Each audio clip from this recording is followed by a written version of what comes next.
주님은 지난주에 나는 참 포도나무다. 그리고 너의 삶은 가지다. 내 안에 남아있는 자는 나도 너희들 안에 남아있을 것이다. 남아있는 이러한 삶은 많은 열매를 지탱할 수 있다. 그러나 만약에 내가 없다면 너희는 아무것도 가능하지가 않다. 이렇게 말씀합니다. 그러니까 너희는 나의 사랑 안에 남겨져 있어야 된다라고 말씀합니다. 오늘 하루의 일상을 남겨줄 수 있도록 여러분들의 삶을 강화시키는 귀한 시간이 되시기를 소망합니다. 6절로 7절. 사람이 내 안에 거하지 아니하면 가지처럼 밖에 버리고 말라지나니 사람들이 이것을 모아다가 불에 던져 사르느니라. 너희가 내 안에 거하고 내 말이 너희 안에 거하면 무엇이든지 원하는 대로 구하라. 그리하면 이루리라 그랬어요. 내 안에 사람이, 개역성경에는 사람이라고 되어져 있는데 원문에는 사람이란 단어가 없어요. 그래서 이 티스라고 하는 이 단어는 어느 누구나 어떤 자든 어떤 사람을 일컫는 것이 아니라 너희들이 어디에 있든지, 어디라는 단어입니다. 어디에 있든지 나의 안에 남아있지 않는다면 이렇게 얘기했어요. 그러니까 우리는 어떤 사람이든 누구나 다 어떤 이 전 인류 이렇게 얘기를 한단 말이에요. 그런데 성경은, 하나님은 이렇게 국한시켜 놓으셨어요. 모든 대상이 아니다라는 거예요. 그러니까 어디에 있든지 뭘 하고 있다면, 너희들이 하나님을 믿고 있다면 어디에 있든 나의 안에 남아 있어야 된다. 그러니까 내가 무엇을 하든, 집에 있든 직장에 있든 공원에 있든 교회에 있든 어디 있든, 그렇지 않는다면 밖에 던져진 가지가 되어서 말라진다.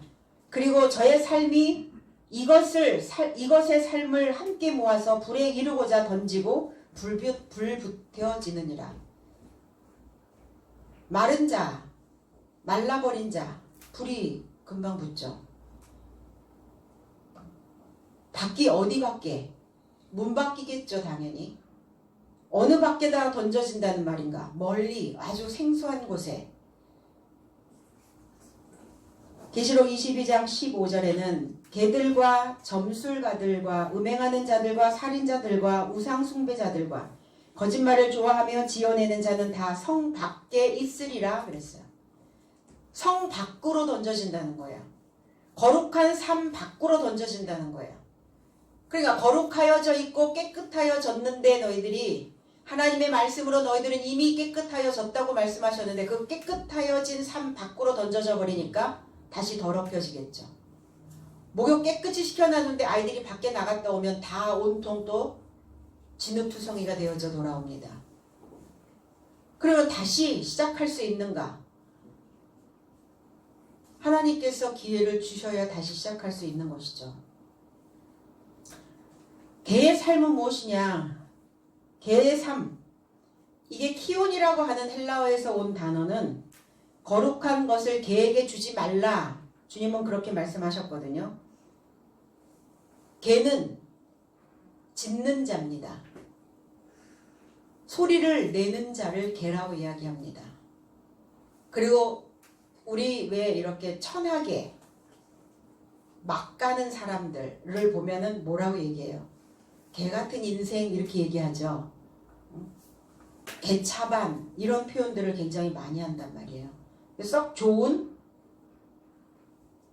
곳의 동물로 쓰여지지는 않아요. 개라고 하는 단어. 근데 이 단어가 이제 히브리어에서 켈레브라고 하는 이 단어가 어느 단어와 만나면 갈렙이라고 하는 단어와 만납니다. 칼레브.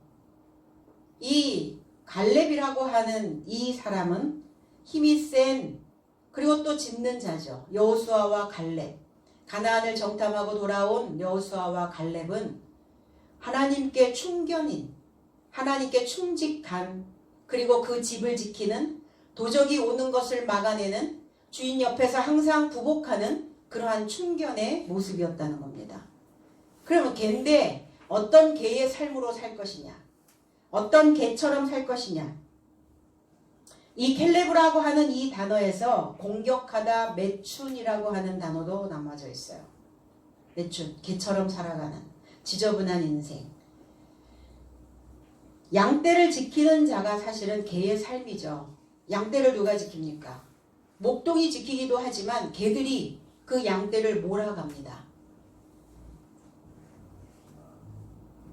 그런데 탐욕으로 족한 줄을 알지 못하고 개가 토하였던 것을 다시 먹는, 그리고 자기의 삶을 무엇인가 똑같은 반복된 삶으로 되풀이하고 있는 자들을 개처럼 산다라고 말합니다. 성도들의 방향을 잃게 만드는 그 개의 삶도 있다는 거예요. 하나님을 향하여 개처럼 엎드려 있는 자들, 이게 예배를 드리는 자들의 모습입니다. 그러면 저와 여러분들은 다 예배 안에 있는 자요, 예배 드리는 자입니다. 그러면 이 예배 드리는 자는 눈이 밝아야 되고 지식이 있어야 되고 지져야 되는 겁니다. 그런데 소경이요 무지하여 벙어리 개는 밖에 있는 자라는 거예요. 이러한 삶을 밖에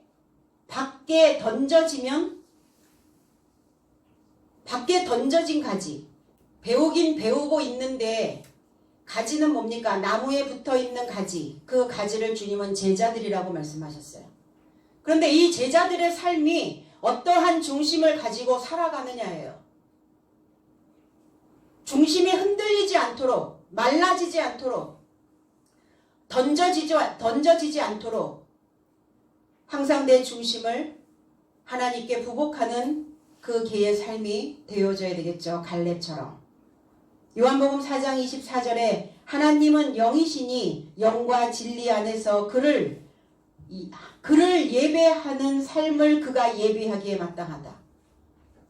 예배 플러스 퀴네오라고 하는 단어, 주인의 손을 핥는 개처럼 이란 단어예요.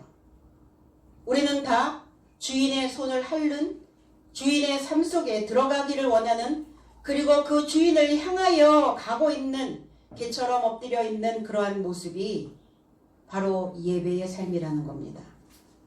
주인의 소리에 귀를 쫑긋 세울 수 있는, 그리고 맡겨주신 자신의 삶인 양을 지킬 수 있는 개의 삶이어야 된다는 거예요. 그러면 나도 개의 삶이고 나도 하나님의 양의 삶인데, 그러면 하나님은 나에게 어떤 양을 맡겨주신다는 말인가? 납니다. 나라고 하는 하나님의 양을 지켜낼 수 있는, 위험한 요소들이 오면 짖을 수 있는 그러한 개의 삶이 되어져 있어야 된다는 거예요. 그래서 내 안을 도둑맞지 아니하도록 지킬 수 있어야 되는 거죠. 그러고 계신가요? 내 생각이, 내 마음이, 내 중심이 어디에 가 있는지도 모르고 온통 다 도둑맞아 버린다는 것. 순간 무엇으로 인하여 그 가지가 던져지는가? 중심이 흔들리는 거예요. 우리가 생각할 때는 하나님은 어떤 특별한 일에, 특정한 일에만 관여를 하신다고 생각을 해요. 그리 하시지 않는다는 겁니다. 일상생활 안에서 일반적으로, 보편적으로 누구나 다 알 수 있는 내용으로 그렇게 우리에게 던져주신다는 거예요. 어떤 집사님이 저한테 이렇게 전화가 왔어요. 목사님, 제가 집을 한 곳을 수리를 했는데, 이런 조그만 다세대 주택을 가지고 계시는 분인데, 집 하나를 수리해서 물이 나서 집 하나를 수리하면 또 다른 옆집에서 또 물이 났다고 또 수리를 해달라고 하고, 또 그 집을 다 수리하고 나면 또 다른 집에서 물이 나왔다고 얘기하는데, 자기가 도대체 이걸 뭔지 모르겠다고, 기도를 해도 생각이 안 난다고. 그런데 생각을 했대요. 뭔가 뭔가 어떤 의미가 있지 않을까? 이게 뭘까요? 이렇게 생각했다는 거예요. 뭘까요? 그 집에서 왜 계속 물이 나올까요? 좋은 물일까요? 좋은 물이 아니죠. 그 물은 어떤 물이어야 돼요? 말라야 되는 물이죠. 내 안에서 불필요한 생각들이 내 안에서 내 중심을 흔들 수밖에 없는 그 물들이 내 안에 스며든단 말이에요. 무엇으로 인하여? 내가 호흡하고 있는 목숨으로 인하여. 우리는 우리의 몸을 얼마나 애지중지합니까? 그러니까 그분도 무엇인가 마음에서 시달림이 있으셨더라고요. 그렇게 일상에서 일어나고 있는 이러한 작은 일들을 우리는 어떻게 해석해낼 것인가가 중요한 문제라는 겁니다. 전도서 9장 4절에 모든 산자 중에 들어있는 자에게는 누구나 소망이 있음은 살아있는 개가 죽은 사자보다 나음이니라. 모든 산자, 누구든지 살아있다라는 것은 뭐냐면 보충하고 있다는 거예요. 하나님의 것으로 보충받고 있는 살아있는 삶에 참여하고 있는 자 누구다 소망이 있다는 겁니다. 하나님에 대한 확신, 하나님에 대한 신뢰, 그리고 하나님의 터가 안전하다라는 것을, 그 소망이 있다는 것은, 존재하고 있다는 것은 그 자가 살아있는 개가 되어줄 수 있다는 거예요. 살아있는 개, 하이켈레브라고 하는 단어예요. 이 살려두신 개가 죽은 사자, 죽었다, 멸망되었다. 무엇으로 인하여 죽습니까? 내 생각이 주저앉는 거죠. 순간 찰나에. 그 죽은 사자보다, 사자는 어떤 자냐면 모으는 자예요. 무리지어 다닙니다. 동물의 왕이라고도 이야기를 해요. 그런데 찌르죠. 갈기를 가지고, 머리에 많은 갈기를 가지고 있으니까 많은 생각들이 내 속에서 움직이고 있는 자들입니다. 그러니까 많이 모아놓고 죽은 자보다 살아있는 개가 그 소망이 있다라는 겁니다. 근데 개처럼 살고 싶지는 않죠. 근데 개도 종류가 다르다는 거 기억하셔야 됩니다. 그 자가 훨씬 더 보기 좋다. 하나님을 향하여 중심을 잃지 않고 있는 자가, 하나님에게 소망을 두고 확신을 가지고 있는 그 개의 삶이 훨씬 더 좋다. 토부. 창세기 1장 4절에 빛이 하나님의 보시기에 좋았더라 그랬어요. 좋았다.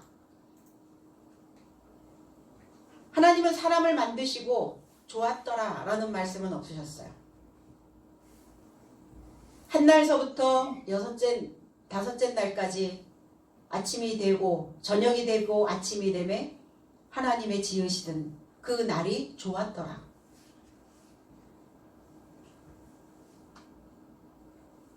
무엇이 좋았단 말인가? 살아있는 개가, 소망하고 있는 자들이, 하나님에 대하여 보충받고 있는 그 살아있는, 존재하고 있는 그 너희의 삶이, 존재하고 있다는 건 실체죠. 그 실체가 너희일 것이다. 나의 삶이어야 된다. 나 하나의 삶이 각도가 움직여버리면, 초점을 잃어버리면 다 흔들려버리죠.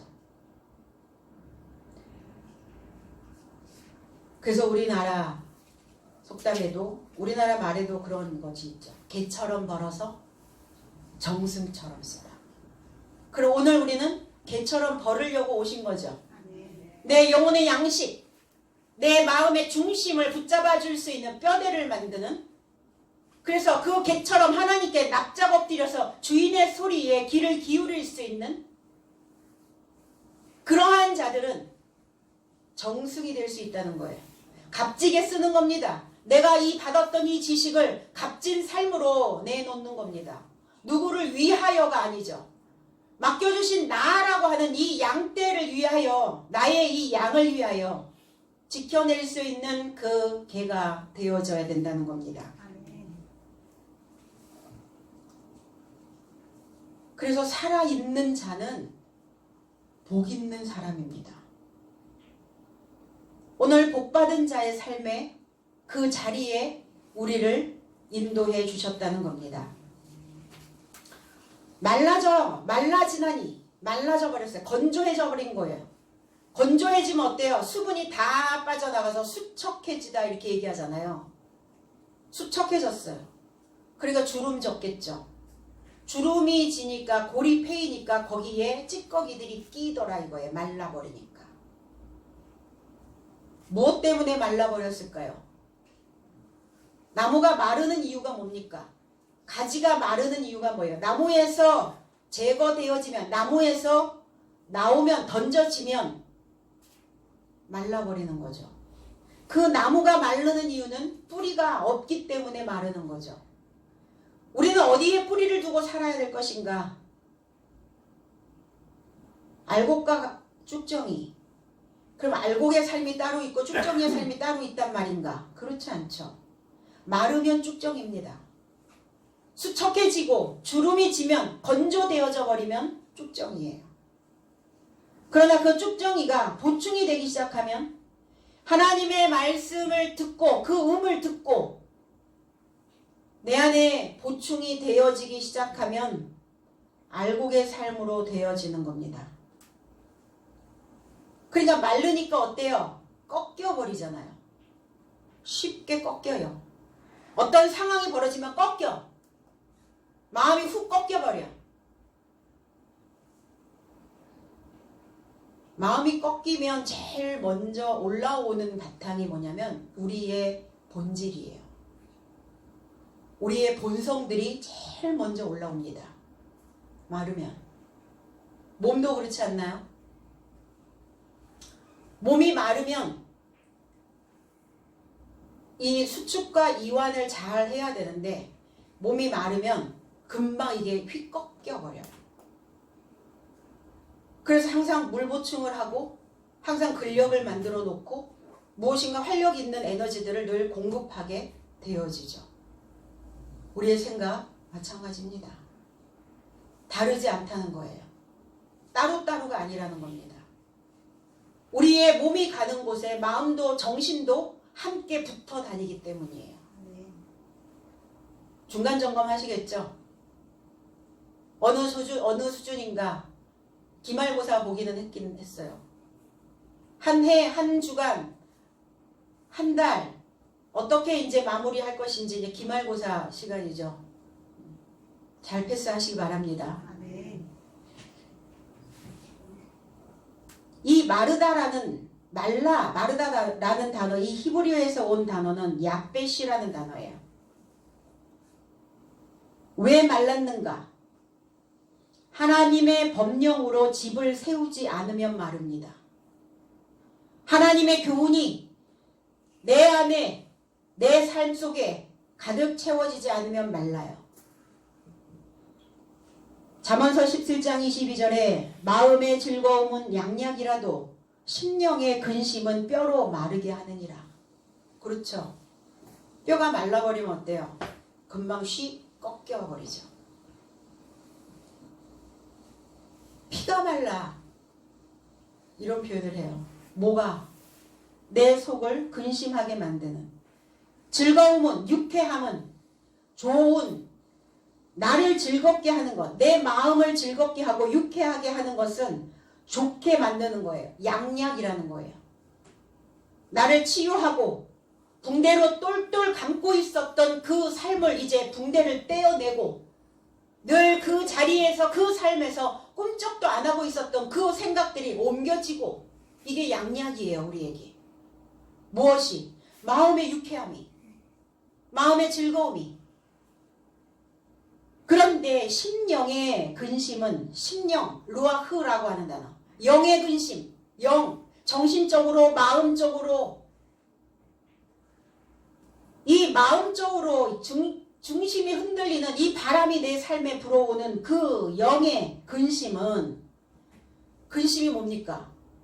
나를 치는 거예요. 나를 때리는 거예요. 누가 나를 때립니까? 누가 나를 쳐요?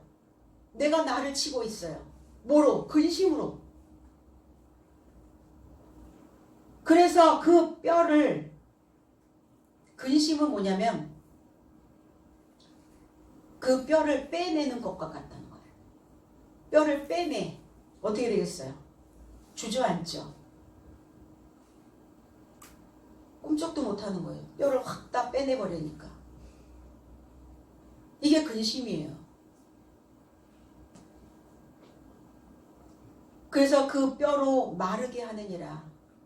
뼈가 말라버렸으면 어때? 지탱이 안 되죠. 당연히.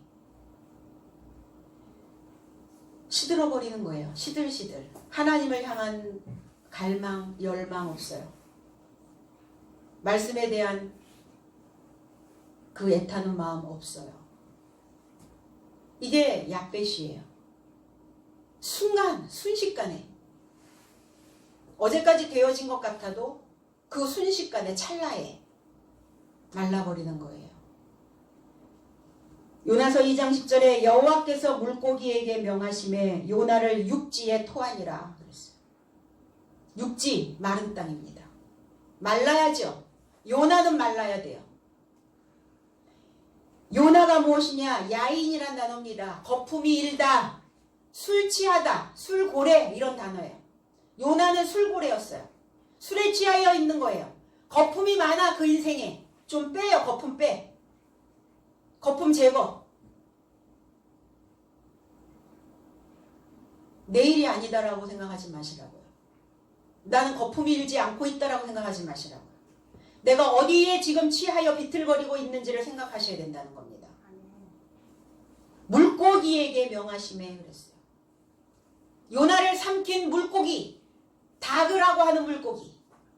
블레셋 신의 그 다곤 신과 만납니다. 다그. 그래서 날 뭘 해요? 다그다그 볶죠. 어? 뭔가 내 속에 맨날 다고다고 한단 말이에요. 뭐가 늘 결핍이어서, 뭐가 늘 부족하여서. 그래서 술을 많이 마신 이 물고기가 육지에 토해냅니다. 마른 땅. 토해내야죠.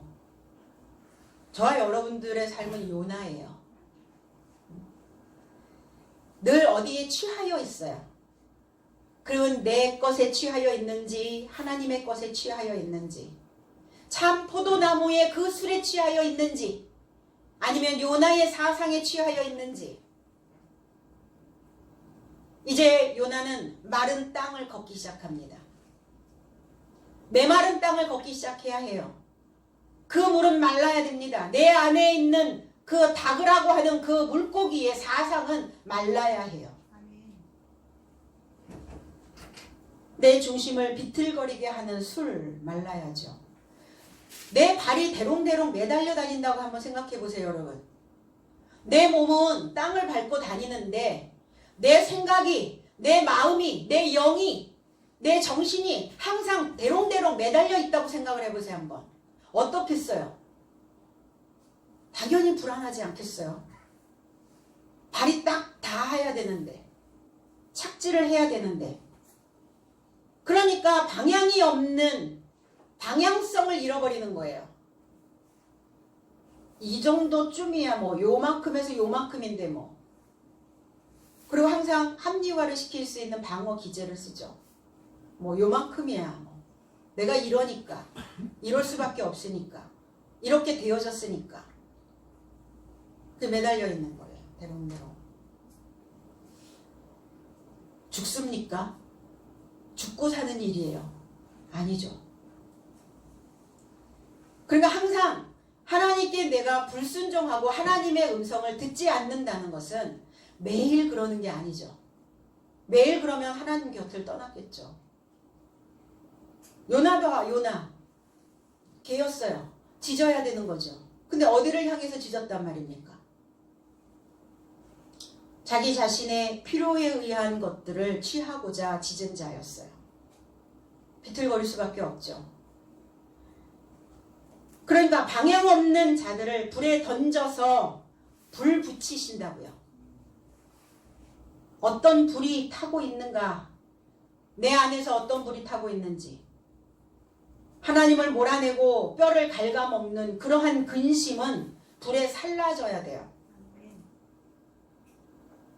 분명히 하나님은 나를 살리시는 분이신데 그 가지가 꺾이었다고 하여서, 그러면 그 말랐다고 하여서 불에 던져서 완전히 그냥 소각시켜버린단 말입니까? 가지와 같이 꺾이는, 나를 꺾는 생각들이 있다고요. 내 속에서. 순간 하나님의 교훈이 말라버리는, 하나님의 지식이 없어져 버리는 그러한 생각들이 있단 말이에요. 중심을 잃어버리게 만드는, 취하게 만드는, 비틀거리게 만드는, 나로 하여금 근심하게 만드는, 그러니까 그러한 생각들은 불 붙여서 불 살라야 된다고요. 그것까지 다 붙여놓을 수는 없잖아요. 다 봐주고 가실 수는 없잖아요. 죽이시려고 불을 붙이시는 것이 아니라 나를 살리시고자 하는, 왜 그러한 불필요한 것들은 다 태워버려야 되니까. 내 에너지를 뭘로 지금 불태우고 계시는 거예요. 한 번이라도 하나님을 향하여 내가 불태워 본 적은 있는가? 내 목숨 걸고 나를 지키기 위한 그러한 개처럼 훈련받은 그러한 적은 있는가? 생각해 보셔야 되는 거죠. 사르느니라, 불 붙이느니라. 히브리어에서 이 사라푸라는 단어예요. 사라푸. 레위기 16장 27절에 속죄제 숫송아지와 속죄제 염소의 피를 성소로 들여다가 속죄하였은즉 그 가죽과 고기와 똥을 밖으로 내어다가 불살을 것이요 그랬어요. 불살라 버리는 거예요. 무엇과? 가죽과 고기와 똥을 불살라 버리시라고. 속죄제는 없어요. 구약에서. 하타라고 하는 이 단어는 빗나가다, 상실하다, 습관적인 죄악이란 단어예요. 습관적, 반복적, 무의식적, 무엇인가 반복적으로 계속 내 속에서 똑같은 생각이 돌아가는 것이 죄라고요. 그 생각에서 벗어나지 못하고 있는 것이 죄라고 이야기를 합니다. 성경은. 속죄죄가 아니에요. 이 죄로 인하여 죄의 제물로 숫송아지를 드렸어요. 제물로 숫송아지가 뭡니까? 이 파르라고 하는 이 단어는 뭐냐면 좌절시키는 요소들이에요. 나를 좌절시키고 나를 해체시키고 내 생각을 산산이 부수고 있는 무엇인가 내 속에서 자꾸 밀고 나오는, 자꾸 뭐가 밀고 나와. 이게 숫송아지. 이 숫송아지를 죄의 제물로 드리는 거예요. 왜? 내가 빗나가 있거든요. 내가 습관적으로 무엇인가 똑같은 것들을 반복하고 있거든요. 어떠한 것이 딱 떨어지면 나는 우선 생각하는 것이 무엇인가를 생각해야 돼요. 나는 우선적으로 무엇이 제일 먼저 떠올라오는가.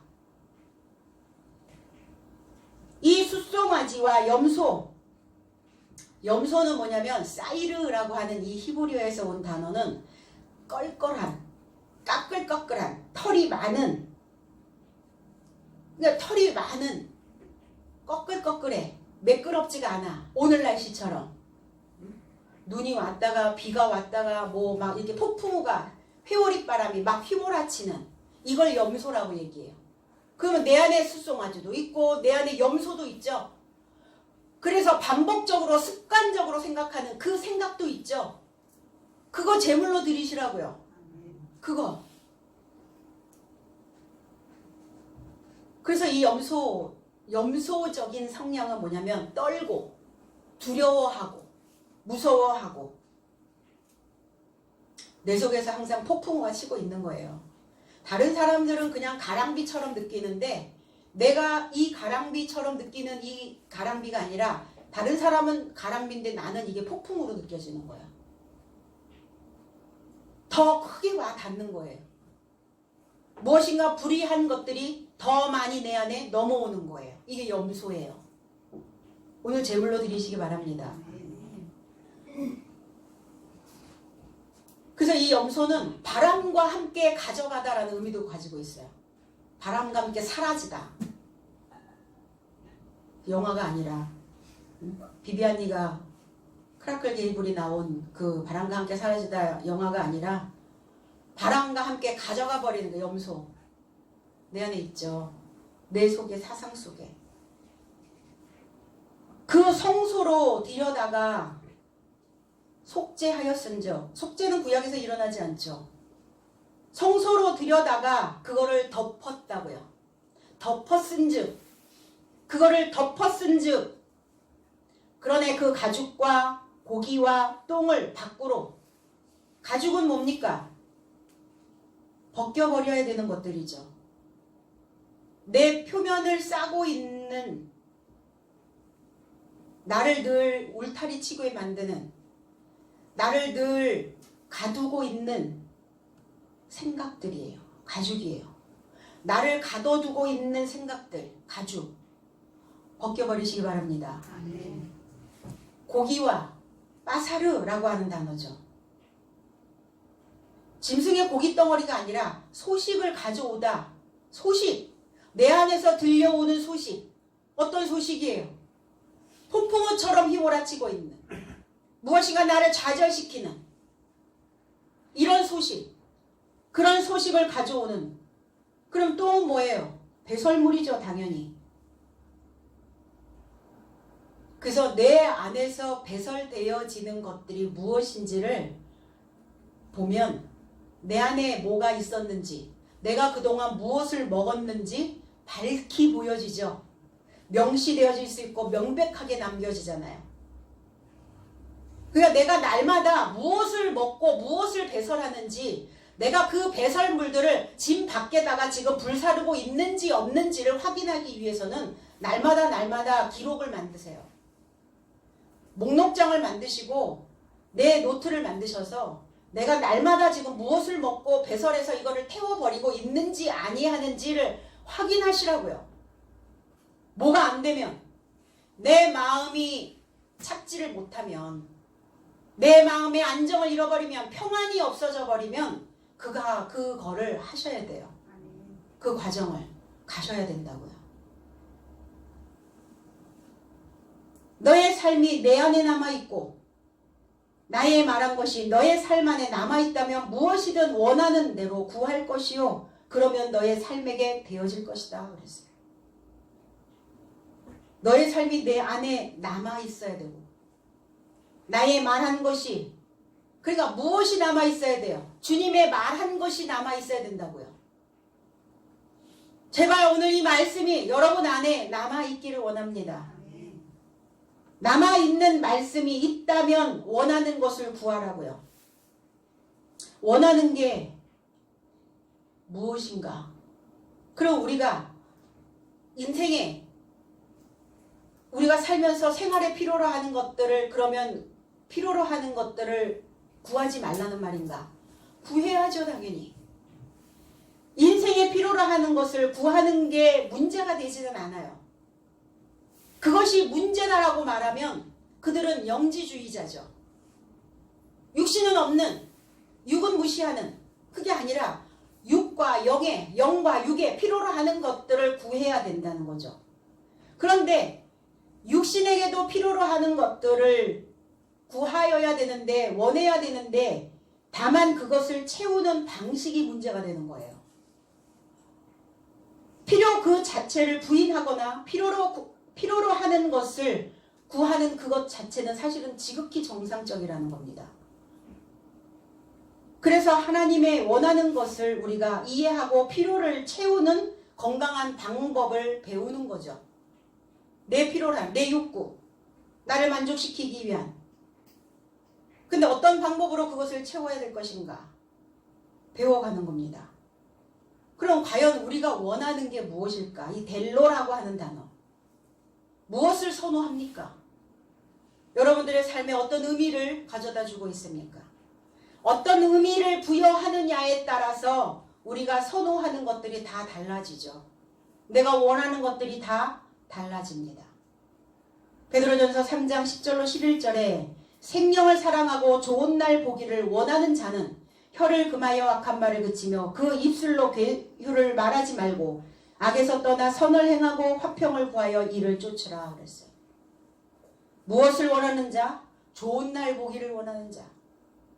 좋은 날이 어떤 날입니까? 잘 먹고 잘 자고 잘 쉬고 잘 사는 날이 좋은 날입니까? 무엇인가 내가 예상치 않았던 돈이 훅 들어오는 날이 좋은 날입니까? 무엇이 좋은 날이에요? 내가 어두움에서 빛으로 내 안에 수송아지와 그 염소의 삶이 하나님께 제물로 드려지는, 내 안에 하나님의 그 흐레마의 말씀이 해석되어진 그 말씀이 내 생각을 내 마음 바탕에 흘러내릴 수 있는 그 날이 좋은 날이라는 겁니다. 이 날이 오늘이 좋은 날이라는 거예요. 그런 날, 좋은 날 보기를 너희들이 원하고 있다면, 그러고 있다면 뭘 해라? 입버릇처럼 하고 있는 그 혀를 금하라고요. 입버릇처럼 하고 있는 그 말이 무엇인가 생각하셔야 돼요. 무엇 때문에 내게 나쁜 날이 되는가? 입버릇 때, 입버릇. 입버릇처럼 하고 있는 말. 그래서 그 괴유를, 속임수를 말하지 말라고요.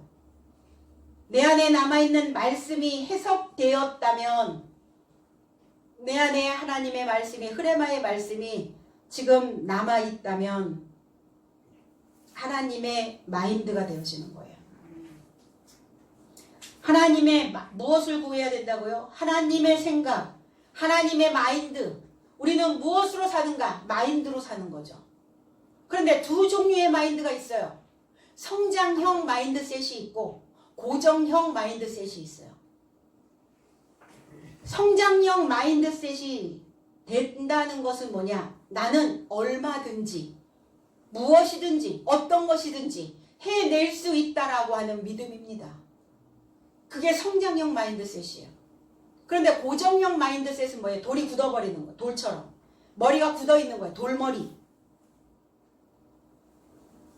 그래서 불안하고 예민하고 패자적 사고로 늘 지배를 받고 있는, 이것이 바로 고정형 마인드셋. 그럼 어떤 마인드를 우리는 원하는가? 당연히 성장형이죠. 그럼 하나님의 마인드가 되려면 뭘 해야 된단 말이냐? 그냥 나는 가만히 있으면 자동적으로 성장형 마인드셋이 된단 말인가? 아니죠. 하나님의 마인드가 되려면 의도된 집중적 훈련이 필요하다는 거예요. 의도된 집중적 훈련이라는 것은 뭐냐면 나 자신을 성찰하는 거예요. 나 자신을 성찰. 나 자신의 바탕을, 지금 내 삶이 어떻게 되어져 가고 있는가. 나 자신을 성찰한다는 것은 뭐냐? 크리스찬의 삶이에요. 크리스찬이 되어진다는 거. 그리스도인이 되어진다는 거.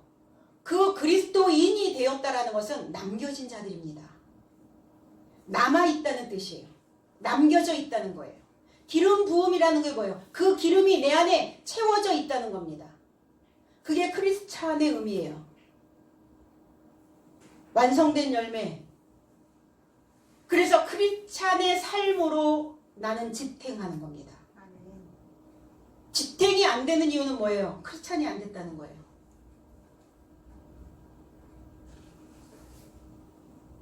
고갈되어져 버린 거예요. 바짝 말라버린 거죠. 8절로 9절. 너희가 과실을 많이 맺으면 내 아버지께서 영광을 받으실 것이요 너희가 내 제자가 되리라. 아버지께서 나를 사랑하신 것 같이 나도 너희를 사랑하였으니 나의 사랑 안에 거하라 그랬어요. 너의 삶이 결실을 많이 지탱하면, 결실을 맺으면이 아니라 결실을 지탱하면 회로라는 단어죠.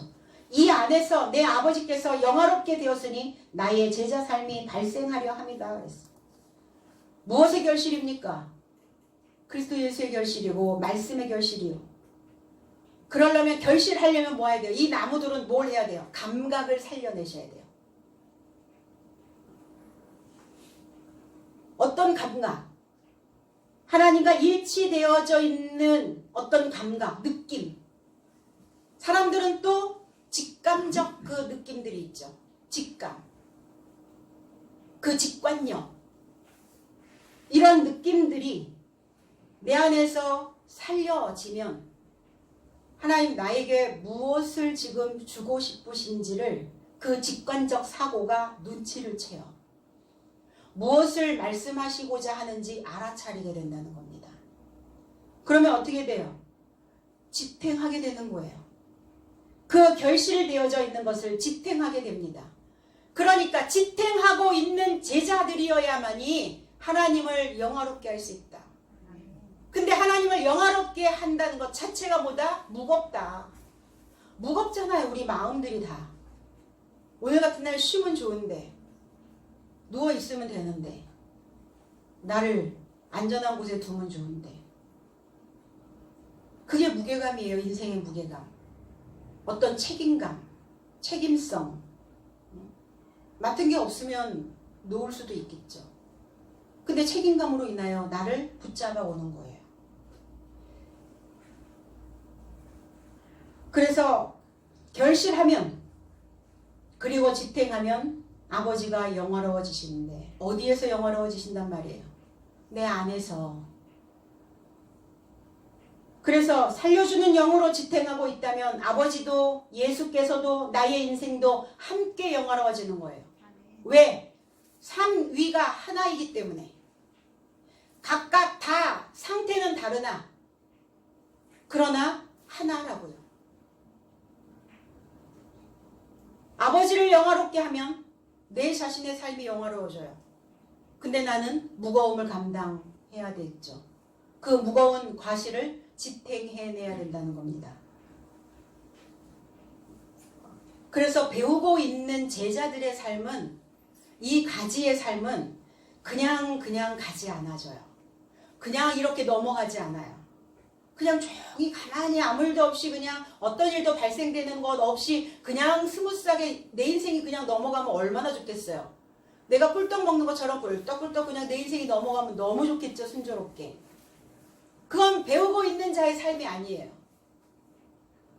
배우고 있는 자들의 삶은 무엇인가가 발생된다는 겁니다. 그러니까 그 발생되어졌을 때 나는 어떤 해석을 하느냐가 중요한 거예요. 자동차 조립을 하는 공장에 가보신 적 있으신가요? 아니면 뭐 공정 과정을 보신 적이 있나요? 자동차 한 대가 완제품에 이르는 그 체계적인 공정 단계가 있잖아요. 뚝딱 만들어지지 않잖아요. 한순간에 그냥 뚝 찍어서 만들어지지 않잖아요. 그런데 하물며 인생이 한순간에 뭐 내가 뭐 얼마나 배웠다고 뚝딱 만들어지겠어요? 아니에요. 우리의 삶의 질을 높이는 그리고 하나님의 마인드가 되어져서 거기에 맞춰서 해석해낼 수 있는 이 사고의 체계적인 그 배움이 있어야 된다는 거예요. 내 삶도 하나 완성하기 위해서는 어떠한 이 사고의 체계 하나하나를 만들어내는 그러한 공정 과정이 필요하다는 거예요. 그런데 그 사고의 체계를 하나하나 완성해내는 그러한 공정 과정 속에서 그냥 넘어가진 않는다는 거죠. 무엇인가 발생되어진다는 거예요. 어떤 일들이. 그래서 우리는 어떤 일이 발생되어지면 제일 먼저 어때요? 내가 가지고 있는 그 우선적인 기본 틀에서 생각하게 되죠. 기본적인 그 나의 틀에서 해석을 하고 그러면 그것도 이제 해결이 안 되면 두 번째 단계는 어디로 넘어갑니까? 이제 조언을 구하기 시작하죠. 주변에 있는 사람들 내 이런데 어떻게 해야 되나 이렇게 이제 조언을 구하게 되고 근데 그렇게 해서도 그게 내 마음에 시원하게 들어오질 않잖아요. 그럼 뭐 하셔야 돼요? 그 다음에 나를 강화시킬 수 있는 세 번째 단계는 보혜사 성령의 인도에 그 길을 기울여 내셔야 된다는 겁니다. 그래서 어떤 일이 발생이 되어도 자신의 삶에 대한 진실을 듣게 되어지는 거예요. 내 삶에 대한 진실. 근데 아무 일이 없다. 어떤 것도 발생되지 않는다. 그건 죽은 자죠. 그래서 위기로부터 내 삶을 벗어날 수 있도록 새로운 생활 방식을 그때 배우게 됩니다. 아, 내가 가지고 있는 우선 기본적인 틀로 자꾸 생각을 했더니 해결이 안 되네. 인생이 해석이 안 되네. 다 여기도 저기도 다 꽉 막혀버려서 문장 자체가. 나라고 하는 이 문장이 해석이 안 돼버리니까 흘러가지 않는 거예요, 생각들이. 아버지께서 나를 사랑하신다는 것을, 아버지는 우리를 늘 사랑하신다고 얘기를 해요. 그런데 그냥 자기도 칩니까? 당연히 아버지께서 나를 사랑하시는 겁니까? 그럼 아버지께서 나를 사랑하신다는 것을 어떻게 느끼고 있는가? 난 느끼고 있는가 과연? 내 마음 훈훈하게 무엇인가 채워짐이 있는가? 사랑을 하면 어떻게 돼요? 채워짐이죠. 마음이 따뜻해집니다. 온화해지기 시작해요. 하나님의 사랑 안에 남아 있어야 되는데, 그러면 하나님의 사랑 안에 남아 있으라고 하셨는데 하나님의 사랑 안에 남겨지려면 어떻게 해야 되는가? 고쳐져야 돼요. 병으로부터 고쳐져야 돼요. 잘못된 습관들 버려야 됩니다. 무의식적으로 내 기본적인 틀로 생각하는 것들을 바꿔야 돼요. 내 일상생활에서 늘 반복적으로 하고 있는 것들이 무엇인지를 늘 목록을 작성하셔서 그런 것들을 다 배설물로 여기셔야 된다는 거예요. 짐 밖에다가 불태워버리셔야 된다는 겁니다. 그래야 사랑받을 수 있죠. 무엇인가 아버지를 향한 그 마음이 있어야 아버지도 그 사랑 안에 남겨지신다는 겁니다. 그 고침을 받고 돌아와야, 그래서 서로 사랑하는 거예요. 일방적 사랑이 아닙니다. 부모도 일방적 사랑이 아니에요. 부부간에도 일방적 사랑이 될 수가 없어요. 쌍방이어야 돼요. 내가 어린 시절은 부모한테 받았고, 그럼 우리가 장성하면 또 그걸 되돌려 주는 거예요. 인생은 그런 거예요. 내가 배울 때는 사랑을 받지만 내가 배움이 만성이 되어지면 또 반대로 역으로 사랑을 주는 겁니다. 그래서 서로 사랑하라 하셨지 한쪽에서만 무한대로 사랑하라 하신 적 없어요. 그래서 사랑하고 있는 자는 어떤 자냐? 내 행실을 바로 잡는 자라는 겁니다. 그래서 중심을 잡고 휘청거리지 않고, 그래서 살아가는 어떠한 우리의 사고가 하늘에 달려있는 그 사고가 되어질 수 있다는 겁니다. 우리는 농부이기 때문에 우리가 해야 되는 노력은 있어야 되겠죠. 때에 맞춰서, 뭐 요즘은 때 맞출 필요도 없어요. 스마트팜 시대니까. 때 되면 물도 나오고 때 되면 양분도 나오고 적절한 일조건도 비춰주고, 그래서 그냥 뭐 리모컨으로 컨트롤만 하면 되죠. 요즘은 스마트팜으로. 사람은 노력해야 하고, 농사도 하늘이 돕지 않으면 수확을 할 수가 없어요. 인생 마찬가지입니다. 내가 할 수 있는 노력은 다 하되, 그러나 도움은 하나님께 청하셔야 된다는 거예요. 하늘의 도움이, 그래서 내 삶에서 건강하고 행복한 열매를 수확할 수 있도록 내가 사랑 안에 남겨져 있어야 된다는 겁니다. 그러면 내가 하나님의 사랑 안에 남겨져 있는지 아닌지를 확인하고 가셔야죠. 그냥 무턱대고 갔다가 난 너 몰라 이러면 어떻게 하실 거예요? 그럼 확인할 수 있는 방법이 있을 거 아닙니까? 뭐예요? 내 안에 묶여 있었던 마음이 만족한 삶으로 옮겨졌는가를 확인하시면 됩니다. 내가 지금 만족한가 내 삶에? 아니면 불만족스럽다면? 늘 불만족이라면? 가지고 있어도 없다면? 있는 것도 없다고 말하고 있어도 결핍이라고 얘기한다면 그건 불만족이죠, 삶이. 사람을 봐도 불만족스럽고 무엇을 먹어도 불만족스럽고 내 삶 자체가 불만족스러워. 불만족스럽다면 하나님 사랑 안에 있지 않는 거예요. 나의 욕심이 주는 끝없는 소외감, 열등감, 그리고 좌절감, 거기에서 벗어나지 못하고 있다면 하나님의 사랑 안에 남아있지 않는 겁니다. 그러나 하나님의 사랑 안에 남아있다면 우리의 평범한 일상에서 즐기는 행복함. 아침에 김정은 원장님한테 요즘 휴강이시죠? 이렇게 물어봤더니 원장님이 이렇게 대답하셨어요. 요즘 달콤한 휴식을 취하고 있습니다. 그렇게 말씀하시는데 참 마음이 좋더라고요. 달콤한 휴식. 만족스럽다는 거죠, 삶이. 남아있다는 거예요. 내 안에 무엇인가, 그 사랑이. 그래서 평범한 일상에서 만족스럽은지, 내 사랑 안에 머물러 있는지, 내 사랑 안에 남겨져 있는지, 내 사랑 안에 남겨져 있지 아니하는지 그걸 확인하시려고 내 일상생활에서 우리의 마음을 두드리신다는 거예요. 어떠한 사건을 통해서 나를 두드려 주신다는 겁니다. 10절 내가 아버지의 계명을 지켜 그의 사랑 안에 거하는 것 같이 너희도 내 계명을 지키면 내 사랑 안에 거하리라 그랬어요. 아버지의 사랑 안에 남는다는 것은 무엇이냐? 계명을 지키는 거예요. 계명 안에 있는 게 사랑입니다. 계명, 엔톨레, 명령, 권위 있는 규정, 계율. 이게 텔로스, 이 단어가 엔이라고 하는 전치사와 텔로스라고 하는 결과, 완수하다, 빚을 청산하다, 건너가다, 성취하다 라는 단어의 합성어예요. 엔톨레.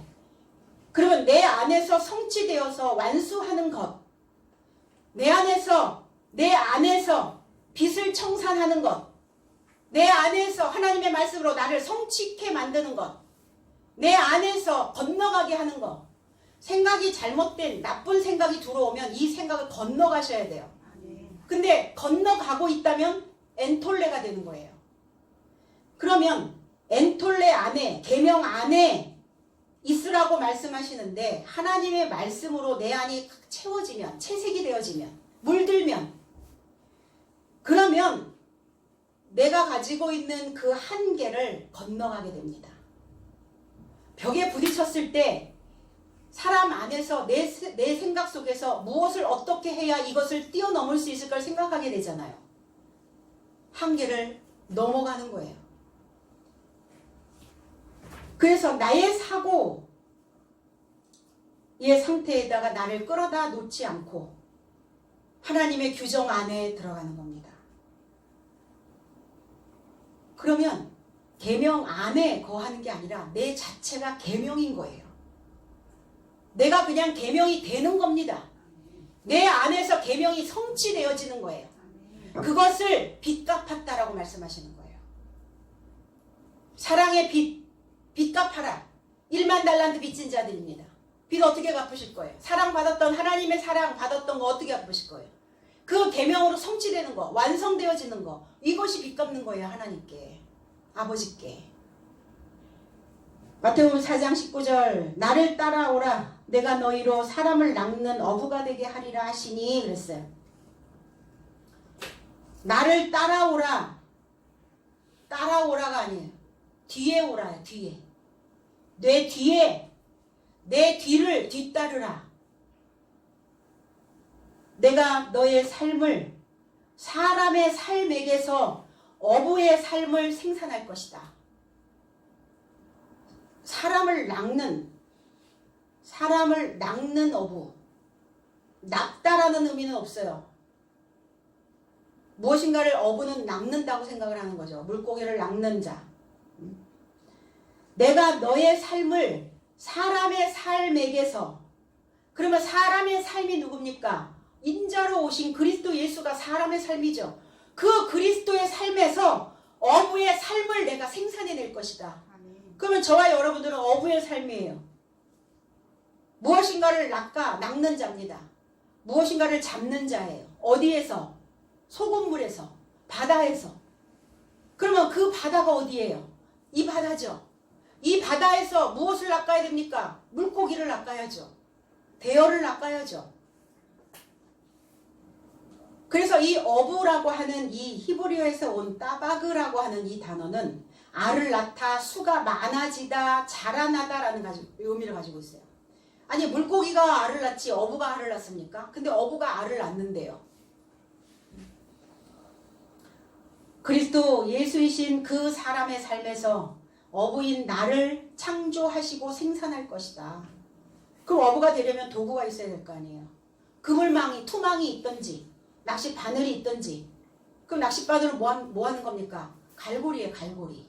하나님의 말씀을 걸어야 해요. 이 말씀이 내게 걸려야 해요. 그래서 법은 귀에 걸면 귀걸이, 코에 걸면 코걸이에요. 이얼령 비얼령. 걸리는 거예요. 법이 걸려야 돼요. 걸어서 뭐 하셔야 돼요? 투망 만드시고 그물 짜셔야 되는 거죠. 그래야 네트워킹이 될 거 아닙니까? 하나님과 내가.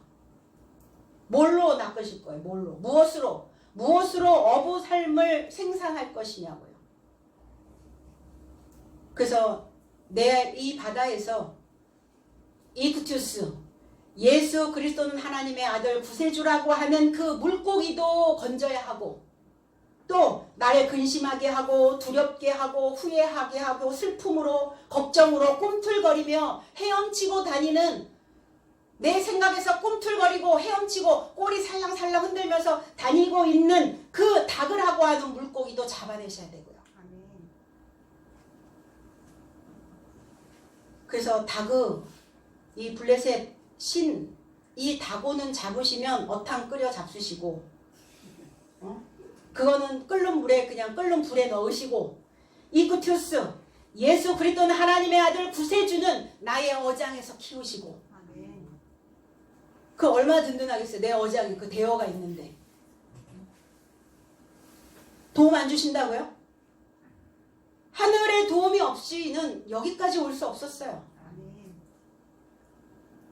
하늘에서 늘 굽어보시고 있기 때문에. 어느 하늘에서? 나의 하늘에서요. 그래서 나에게 할 수 있다라고 하는 가능성을 항상 불어넣어 주시는 겁니다.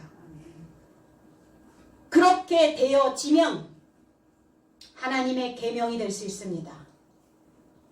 우린 다 어부여야 해요. 왜 어부여야 되는가?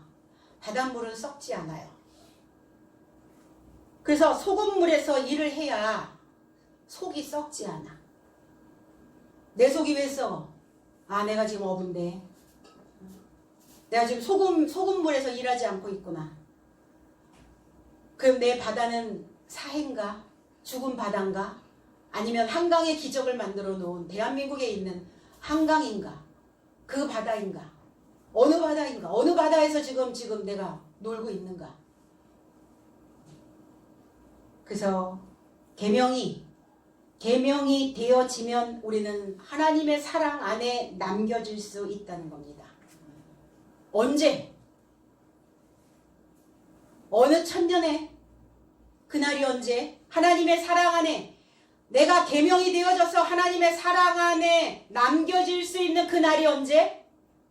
오늘이라는 겁니다. 오늘을 여러분들의 삶에 축복된 삶으로 여러분 어장에 가득 풍성하게, 풍부하게 많은 것을 남겨주는 저와 여러분들의 삶이 되어지기를 주님의 이름으로 축복합니다. 아멘. 기도하겠습니다.